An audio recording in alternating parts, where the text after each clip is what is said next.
Nous sommes dans la chambre, nous allons contrôler les entrées d'air. La vie technique nous demande de contrôler leur nombre, une dans cette chambre, la référence et la marque qui doit être identique à celle du caisson et des bouches d'extraction. Atlantique bien sûr. Nous sommes en hygrobé. Cette entrée d'air est hygro-réglable. Ne connaissant pas l'humidité de cette pièce, je ne suis pas sûr qu'elle soit complètement ouverte. Avant d'aller faire mes mesures sur les bouches d'extraction, je prends soin d'entrouvrir la fenêtre.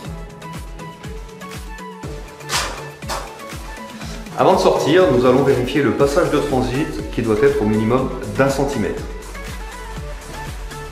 Petite astuce, ce stylo faisant un tout petit peu moins d'1 centimètre, il doit pouvoir coulisser librement sous la porte.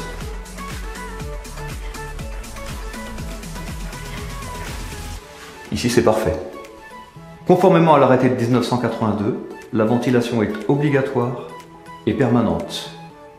L'air doit rentrer par les entrées d'air installées dans les pièces de vie et par balayage est extrait vers les bouches d'extraction.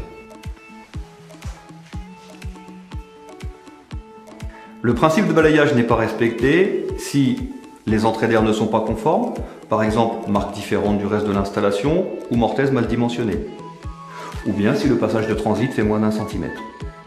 Les conséquences de ce dysfonctionnement seront des débits d'air non respectés, un inconfort pour les occupants, des dégradations sur le bâti.